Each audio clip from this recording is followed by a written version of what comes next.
Hi guys, welcome to QuickTube. Today we're going to look at a Japanese movie, Parasite in Love. The movie begins with a boy named Kosaka Kengo. He sits by his computer and codes ferociously to make a deadly virus. His aim is to cut all communication networks by the 24th of December, to get revenge at the world that had isolated him. Kosaka's parents had killed themselves when he was just 8 years old. Since then he has been alone in the world. He's also a germaphobe, someone who is afraid of infection, filthiness and germs. Because of this he washes his hands regularly. His excessive washing resulted in his hands to be punctured and withered. We're then introduced to a high school girl, Higeri Sanagi. She suffers from scopophobia, a fear of being stared at. As a result she often spends her time in isolation with headphones, and doesn't talk to anyone. Higeri's mother had also taken her own life. Since then she liked to be on her own during her childhood. Her grandfather, Dr. Yuichi, had told Higeri that she had the same illness as her mother, so there's a parasite living inside her brain and it will kill her one day. Following this we're taken back to the present. Kosaka is traveling in a public bus where he notices a man having his lunch, and feels grossed out about it. Kosaka gets uncomfortable and exits the bus. As soon as he steps out, he pukes on the road. Higeri notices him but doesn't pay much attention. Unfortunately as she gets closer to him, Kosaka falls on the ground unconscious. Seeing this she takes him to her grandfather's hospital for treatment. When Kosaka returns to his apartment he is welcomed by a stranger, named Izumi, sitting by his computer. Izumi reveals that he knows everything about Kosaka, including the fact that he's in dire need of money. He then proposes a deal where he can offer Kosuke a large amount of money, but in return he will have to look after a girl. Kosaka is skeptical about the idea, but when Izumi threatens to reveal his virus to the authorities, Kosaka agrees. The next day Kosaka arrives at a park, following Izumi's instructions. He meets Higeri. She immediately recognizes him as the guy she saved the previous day. Later on she also gets to know that Kosaka is the one assigned to look after her. Kosaka tries his best to impress Higeri but she threatens him to give her half the money or else she will abandon him. Left with no other options, Kosaka agrees to give her the money once he gets it. But Higeri demands for it immediately. Kosuke takes her outside his apartment and hands her a small amount in advance. He then tries to get inside, but Higeri also enters his room forcefully. She then plays with his electronic items and even sleeps on his bed. Kosuke starts getting paranoid seeing this. To him, Higeri has spread germs and has infected his room. Seeing Kosaka's behavior, Higeri gets weirded out and leaves the place. As soon as she leaves, Kosuke stashes all his clothes and bed sheets inside the laundry, and takes a bath. He then calls Izumi and tries to back out of the contract, but Izumi threatens to kill him if he backed out, leaving Kosaka with no other options. The next morning Higeri arrives at Kosaka's place and starts banging on his door. Kosaka opens the door and Higeri rushes inside. She then throws her shoes around, jumps on his bed and starts screaming. This triggers Kosuke mentally and he vomits and falls unconscious. Later when he wakes up, he finds himself in his bed while Higeri sits on the floor. He reveals that he's a germaphobe and Higeri says that she already knows about it. She then mentions that she cleaned up his entire room and also washed his laundry.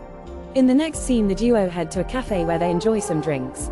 As promised, Kosaka provides her with half the money from the contract. After taking it, Higeri reveals that she's tired of her boring life and wants to run away to another city. When Higeri walks along the streets alone a group of gangsters approach her on their bikes and snatch her purse and headphones. As soon as the headphones come off she starts getting a panic attack and screams for help. People quickly arrive there but seeing the crowd she panics. Even more terrified she calls Kosaka for help. He rushes towards her. After a bit of searching he finds her crying alone on an isolated road. Despite his fear of germs, he goes close to her and consoles her. The following day, Izumi meets up with Kosaka and urges him to spend more time with her. At the same time, she warns Kosuke to not fall in love with her or touch her, or else he will be punished later. They happily visit a restaurant where they have some drinks and plan to spend their time like normal people. In the following scene, it is revealed that Izumi is Higeri's doctor who does her regular checkup. He tells her that her scopophobia is getting better. After that Izumi meets Yuichi who reveals that they're monitoring Kosaka and Higeri to find treatments for the different parasites inside them.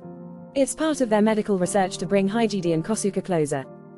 The scene then shifts to Kosaka and Higeri who are trying their best to go out in public, and enjoy their time like normal people. They visit different places and do things that they are afraid to do alone.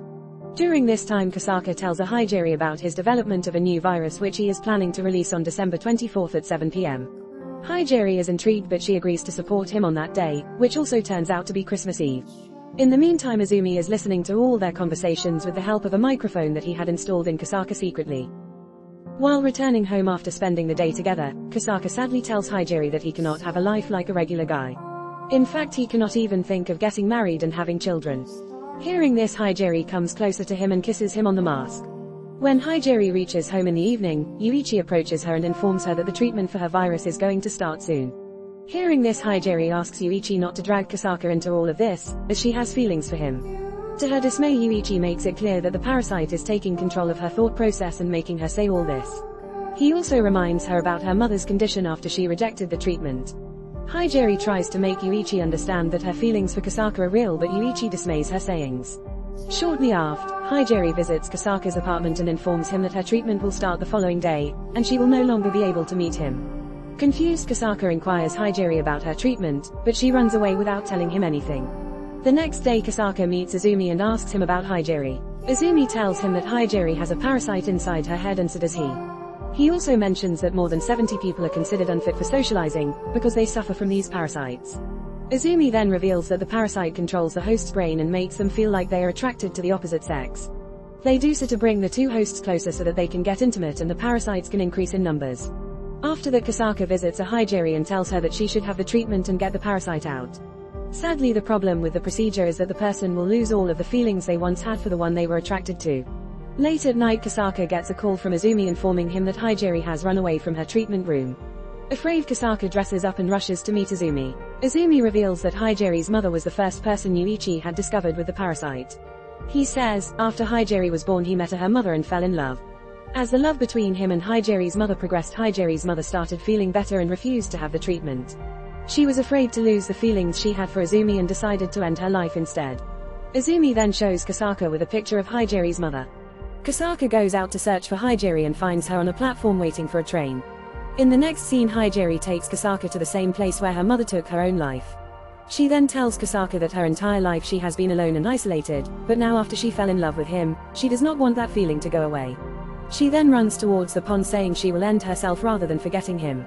She also mentions that she does not want Kasaka to forget about her. An emotional Kasaka agrees with her and decides to not take part in the treatment. Surprisingly, in the next scene, Kasaka wakes up in the hospital room. Yuichi tells him that the treatment was successful. Enraged, Kasaka gets up from his bed and tells him that neither he nor Haijiri wanted the treatment. Yuichi plays a video to Kasaka, showing Haijiri taking part in the treatment. Kasaka returns to his apartment and realizes his phobia that has haunted him for 27 years was finally gone. He starts working at a big company and has no problem being around other employees. He remembers Haijiri but has no feelings for her. One night, Kasaka gets a call from Izumi. He informs him that Haijiri has gone missing for a couple of days. Despite the news, Kasaka does not show any emotions. When he returns to his apartment, he finds an envelope from Haijiri. He opens the envelope to find the money he gave to Haijiri, along with a letter. In the letter, Haijiri mentions that she has written her thoughts while she still has some feelings left for him. She writes that she wants to get hold of the feelings but fails every time. She remembers all the moments they spent together and wants to cherish them again. Haijiri writes that the memories of them together are slowly fading away, and one day they will meet each other as strangers. Kasaka starts crying out loudly. The scene then shifts to Izumi, who is currently studying the blood samples of Kasaka. Surprisingly, despite the successful treatment, he finds a parasite's egg inside his blood.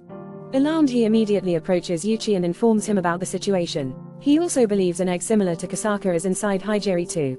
In the last scene, Kasaka schedules the release of the virus for 7 p.m. and goes out to see the people celebrating Christmas. While everyone is enjoying the festivities, Haijiri arrives and comes near Kasaka. She mocks him that his virus had failed. But suddenly the communication networks around the country starts failing, and people begin panicking. Amongst the chaos, Kasaka and Haijiri enjoy the moment and express their love for each other. The movie ends with the two kissing.